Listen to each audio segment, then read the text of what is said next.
ইসলাম শিখিয়েছে শেষ নিঃশ্বাস পর্যন্ত তোমাকে লড়ে যেতে হবে। এই পৃথিবীতে কেউ কাউকে জায়গা করে দেয় না, জায়গা করে নিতে হয়। এই পৃথিবীটা, the life is not a bed of roses, এটা ফুল বিছানো কোনো ফুল সজ্জা নয়, এটা কণ্টকাকীর্ণ। কেউ আপনার স্পেস করে দিবে না, কেউ আপনাকে সুযোগ করে দিবে না, কেউ আপনার জায়গা করে দিবে না, বরং আপনি জায়গা করে নিলে টাইনা নিচে নামাবে। কথা বলেন। এজন্য কখনো অলসতাকে স্থান দেয়া যাবে। রসুল বাত্তালি দুক্কানু শয়তান, অলস মস্তিষ্ক শয়তানের আড্ডা। অলস যদি কেউ থাকে এটারে টেনে বেঁধে কাজে নামাবে, পারা যাবে?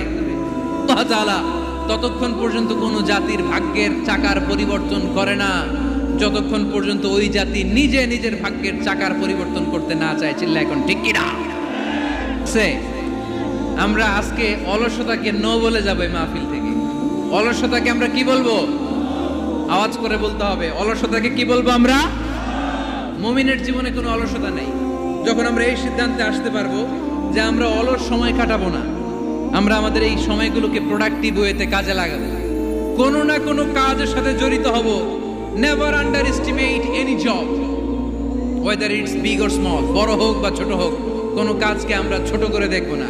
যে কোনো কাজ করো না ভাই, যে কোনো কাজ করো তা যেন হয় সবার চেয়ে সবচেয়ে সুন্দর। আমাদের অবসর সময়গুলোকে কাজে লাগানোর দরকার আছে না নাই? আমরা নিজেদেরকে কর্মঠ করে, কর্মজীবী হিসেবে, শ্রমজীবী হিসেবে নিজেদেরকে প্রতিষ্ঠিত করতে চাই। রাজি আছো মুসলমান? লক্ষ্মীপুরের যুবক ছেলেরা আওয়াজ করে বলো, পারা যাবে? লজ্জা কিসে? লজ্জা কিসে? অনেকে টাঙ্কি মারে, এদিক সেদিক ঘুরে আর বলে আমার আব্বা চেয়ারম্যান। আরে তোর আব্বা চেয়ারম্যান, তুই কি? আমার আব্বা MP, member of the parliament. আরে তোর বাবা এমপি, এটা তো তার গৌরব, তোর কি আছে সেটা বল। এজন্য নিজের পায়ে দাঁড়াবে। অলসতার সাথে আমাদের কোনো সম্পর্ক। আজকের এই মাহফিল থেকে আমরা অলসতা, অকর্মণ্যতাকে নো বলে দিলাম। অলসতাকে আমরা কি বললাম? আরো জোরে বলতে হবে। অলসতাকে কি বলবো?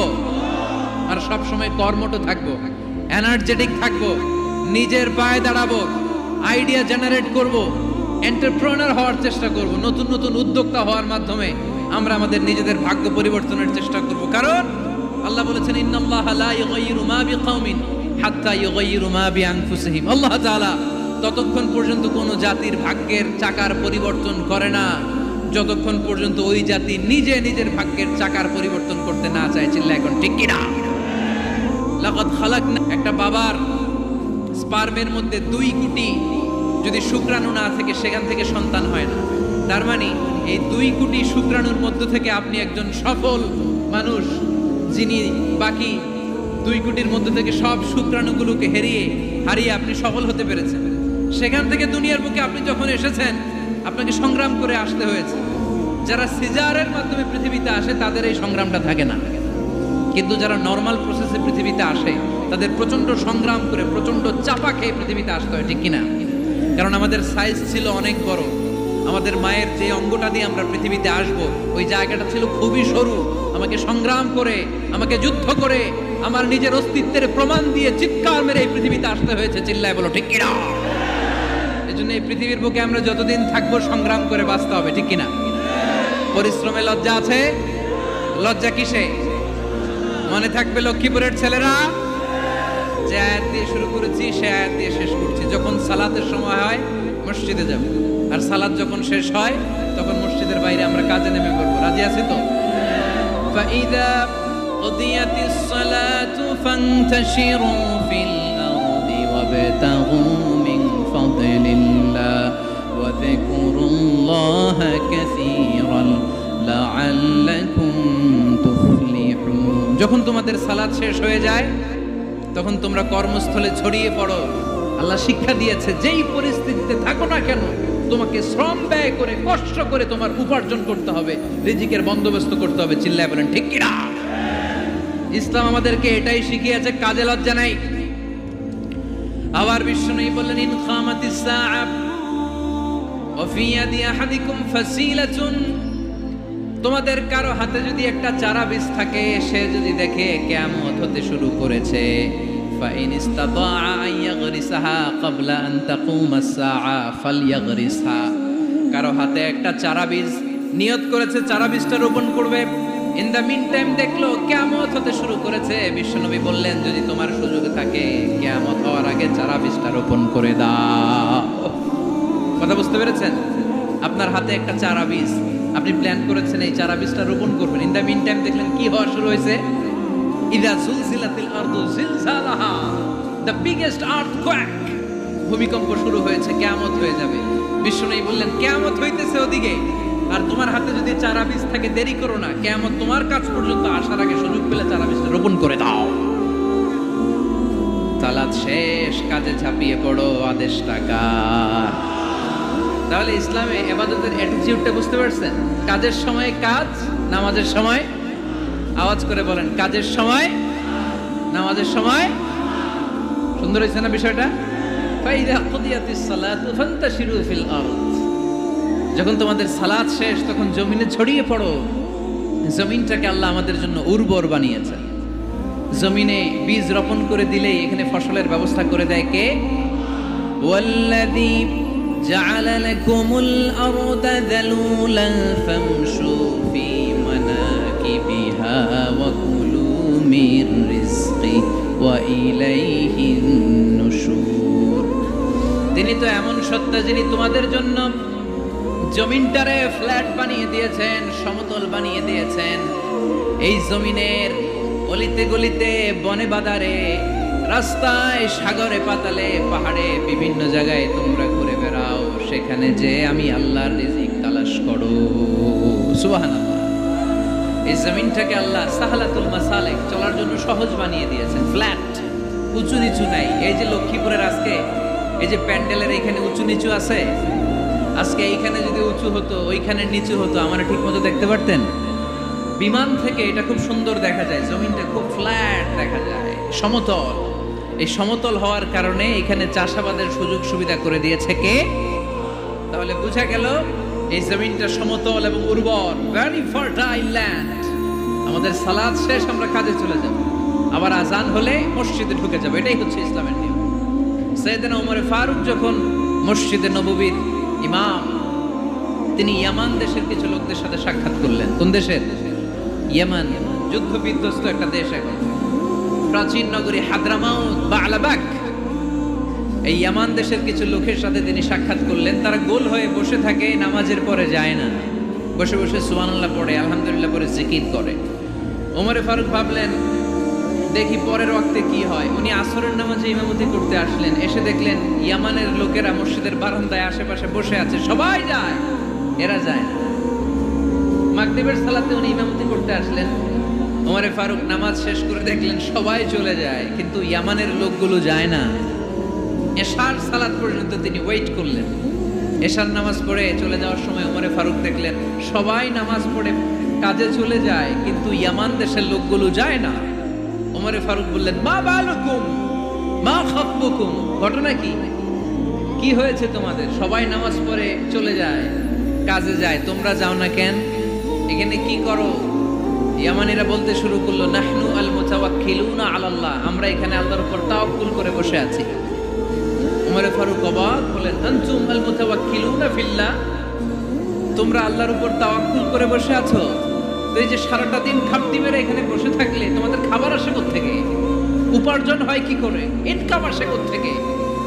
রুজি রুটি হয় কোত্থেকে? ইয়ামানি লোকগুলো বললো, আমরা এখানে বসে বসে জিকির করি, তেলাওয়াত করি, বুজুর্গের মতো বসে থাকি, আমাদের বুজুর্গিয়া জিকির দেখে আশেপাশের লোকেরা এসে আমাদেরকে খাবার দিয়ে যায়। ওমর ফারুক বললেন, সর্বনাশ, তাইলে তো তোমরা আল মুতাওয়াক্কিলুনা ফিল্লাহ দাও, তোমরা হচ্ছে আল মুতাওয়াক্কিলুনা আলা বা'দিকুম বা'দা, একে অপরের উপর নির্ভরশীল। যারা প্লেটে করে খাবার নিয়ে আসে তোমরা তাদের উপর তাওয়াক্কুল করছো, কারণ তারা যদি প্লেট ভরে খাবার নিয়ে আসে তোমাদের পেটে কোনো দানা পানি পড়বে না। তোমরা আল্লাহর উল্লাহ দাও, তোমাদের সাধ্যের সবটুকু করার পরে তারপরে তোমরা তাওয়াক্কুল করবে। কি সুন্দর ইসলাম! এক সাহাবী বললেন, ইয়া রাসূলুল্লাহ, আমি উটে চড়ে এসেছি, তো আপনি তো আমাদেরকে তাওয়াক্কুলের ওয়াজ করেছেন, আমি উটের রশিটা গাছের মধ্যে না বেঁধে যদি শুয়ে থেকে আল্লাহর উপর তাওয়াক্কুল করি, উটটা থাকবে না? বিশ্বনবী বললেন, না, তোমার উট থাকবে না। আগে রশি দিয়ে উটটা বাঁধো, ইআকিলহা সুম্মা তাওয়াক্কাল আলাল্লাহ। আগে টাইট করে রশি দিয়ে গাছের সাথে উটের রশিটা বাঁধো, এরপর আল্লাহর উপর তাওয়াক্কুল করো। এইটার নাম তাওয়াক্কুল। চিল্লায় বলেন ঠিক কিনা? আপনার পার্টটা আপনার করতে হবে, আপনার যে রোল, এই রোলটা প্লে করতে হবে। আপনার সর্বোচ্চটুকু করার পরে আমরা তাওয়াক্কুল করি একজনের উপর। চিল্লায় বলেন তিনি কে? ওমরে ফারুক বললেন, তোমরা মুতাওয়াক্কিলুনা আলাল্লাহ নাও, তোমরা বের হয়ে যাও। খবরদার এরপরে কোনোদিন তোমাদেরকে যেন এই মসজিদের মধ্যে খাপটি মেরে গোল হয়ে বসে থাকতে না দেখা যায়। কারণ ফাইদা কুদিয়াতিস সালাতু ফান্তাশিরু ফিল আরদ ওয়াবতাগু মিন ফাদলিল্লাহ। ইসলামের বিধান হচ্ছে যখন নামাজ শেষ মসজিদে বসে থাকা যাবে। চিল্লায় বলেন বসে থাকা যাবে? যাবে না। সর্বোচ্চটুকু করে তারপরে আপনাকে বের হয়ে যেতে হবে। প্রতিদিন সকালবেলা পাখির বাসা থেকে দেখবেন পাখিগুলো খালি পেটে বের হয়ে যায়। আপনাদের এই এলাকায় পাখির বাসা আছে? কি পাখির বাসা আছে? হ্যাঁ, সব পাখি আছে।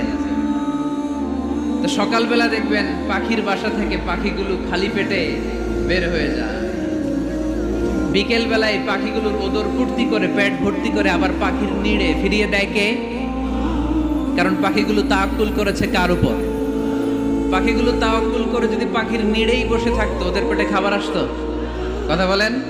বিশ্বনবী এটাই বললেন, তাকদু খিমাসান ওয়া তারুহু বিতানান। তোমরা যদি পাখির মতো তাওয়াক্কুল করো, মানে আল্লাহর উপর তাওয়াক্কুল করে জমিনে বের হয়ে যাও, তোমাদেরও রিজিকের দায়িত্ব নিয়ে নিবে কে? সকালবেলা প্রতিটা পাখি না খেয়ে বের হয়ে যায়। একটা পাখির পেটের ভেতরে কোনো দানা পানি নাই, কিন্তু আল্লাহর উপর তাওয়াক্কুল করে পাখিগুলো যখন বের হয়ে যায়, বিকেল বেলা পেট ভর্তি করে উদর ভর্তি করে আবার পাখির নিরে পাখিগুলোরে ফিরিয়ে দেয় কে? পাখিগুলোকে আমাদের মতো খাবার জমা করে রাখতে পারে? আমরা তো 7 দিনের বাজার একবারে করে ফ্রিজে রাখি। পাখিদের ফ্রিজ আছে না? আছে। আমাদের অতিরিক্ত টাকা হলে আমরা ব্যাংকে ব্যালেন্স করে রাখতে পারি, অ্যাকাউন্ট করে রাখতে পারি। পাখিরাও তো অ্যাকাউন্ট করে রাখে না? না, প্রতিদিন না খেয়ে বের হয়। কালকে ওই পাখিটা কি খাবে, কোন জায়গা থেকে তার রিজিকের ব্যবস্থা হবে, আল্লাহ ছাড়া কেউ জানে। এটার নাম তাওয়াক্কুল। এটার নাম কি? আমাদের সাধ্যের, আমাদের ক্যাপাসিটি, আমাদের ক্যাপাবিলিটির সবটুকু করে আমরা তাওয়াক্কুল করি একজনের উপর। চিল্লায় বলেন তিনি কে? এজন্য ইসলাম আমাদেরকে শিখায়, সালাত যখন শেষ বের হয়ে যাও, কাজে নেমে পড়ো। কাজে কোনো লজ্জা নাই, পরিশ্রমে কোনো লজ্জা আছে? যিনি রিক্সা চালায় এতে তার কোনো লজ্জা আছে?